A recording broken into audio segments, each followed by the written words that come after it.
Hello and welcome back to another video, guys. Now this is going to be the first of two videos today, technically three because there is going to be a live stream later on today at 7:30. It's going to run for a minimum of an hour, so make sure you come by. We're going to have a good time. We're just going to chat some movies and have all that fun jazz, all that stuff. But today, carrying on with the three videos back to back now where we've been talking about DCEU films, we're going to continue that with Wonder Woman from 2017. This is the first time I'm going to get to sound particularly positive for the most part on a DC film, because Man of Steel, I like it. I tried to stick up for Man of Steel because I don't think it's as bad as some people make out. It's still not great. Batman v Superman is just a drag, as we went over yesterday. It's just not that great. And then I've also spoken about Suicide Squad and Justice League, which I think are pretty terrible movies. But here we are with a positive one. Wonder Woman from 2017. This is directed by Patty Jenkins. And to be honest, I really don't think I'd seen anything from Patty Jenkins before this. But I'm very excited. Of course, she's doing Wonder Woman 1984. And she's just signed on to do one of the upcoming Star Wars films. So very exciting, very, very interesting. She's going to have a great catalogue within another 10 years, I think, with some DC properties, some Star Wars properties. Who knows, she might get the Marvel film under her belt as well. And of course, it stars Gal Gadot as Diana, Wonder Woman. We have Chris Pine in this. And then, of course, we have a few other actors popping up here and there. But these are that's our main set there. And it's a really good setup for a film. Gal Gadot, I hadn't really seen her in much before this. I'd seen her in a film with, is Isla Fisher or something like that? With Zach Galifianakis. I think, was it John Hamm in that one as well? And I wasn't a big fan of it. And I'd seen her in one of the Fast and Furiouses before this movie. And I can't lie, I don't think she's the best actress. We all know why she's in these movies. We all know. And that's fine. And you know what?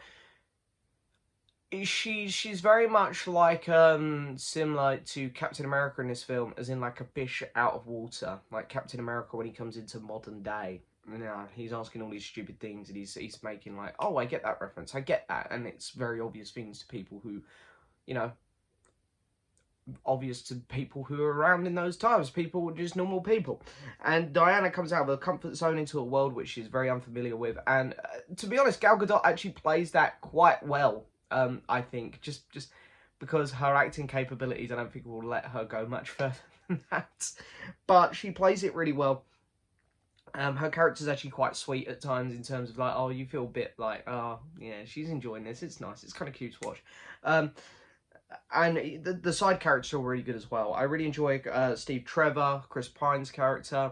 And I like his little crew that you meet along the way. You actually sort of get, okay, I know why each one of these is doing this. I get that this one has a sense of this and this one wants to be like this and this one suffers from this, and you kind of get to know these characters really well.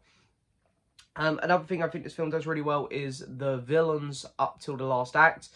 You have villain played by, I forget his name, Danny Houston plays Ludendorff, I think that's his name. And you have, is it Miss Poison or something like that? They don't have a name. Oh, no, they don't have a name on IMDb. But I think it's like Dr. Poison or something like that. And I really like those two because they're like, yeah, these are just kind of standard, pretty meh villains. And I really like the first two acts of this film because while she keeps mentioning throughout the movie this other villain, begins with a H. I can't remember his name. But she keeps mentioning this other villain, like, all the Germans and this war is being influenced by this big evil villain. I for one was sitting there thinking, I hope they don't do this. I quite like the fact that maybe at the end of the film she's going to be wrong. She's going to be Dr. Poison and Ludendorff. And then that's going to be it. It's going to be like, oh, okay, I was wrong. This is just the way the world is.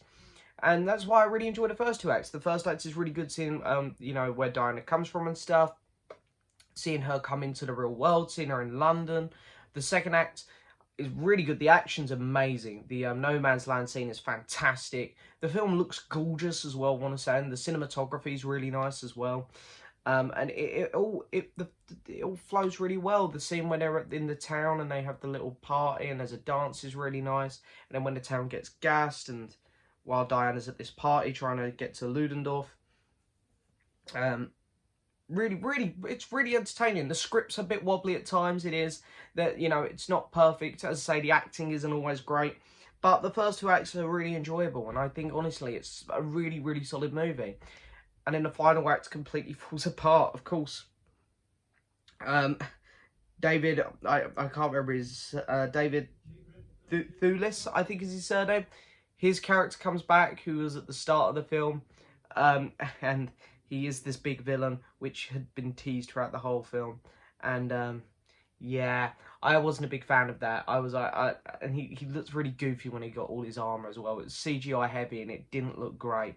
I really wish they hadn't done it. The big CGI fight at the end again. They didn't go as over the top as they had in Batman vs Superman and Man of Steel, that's for sure, and even Suicide Squad, because that came out before this.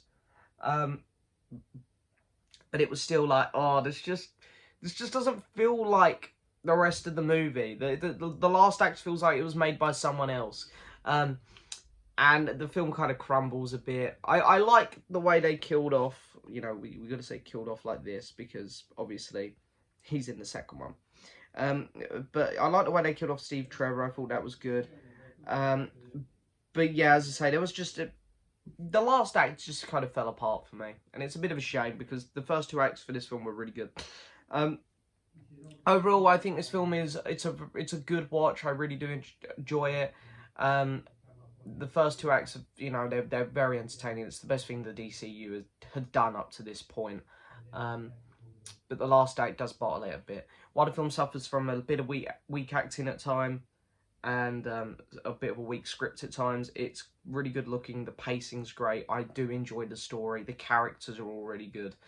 There's a lot of pros to this film. I'm going to give this film a 7 out of 10. This is the best DCU film that we've talked about so far. I think Man of Steel's sort of on par with it, and I think Man of Steel probably would be a touch better if they just had cropped it down a bit. That film's just there's too many boring scenes in it. But this is a good movie. It's not great, but it's good. And I'm hoping that the next one will be even better. But we'll see. I'll be watching the next one within, 4 days, I think I'm seeing it in.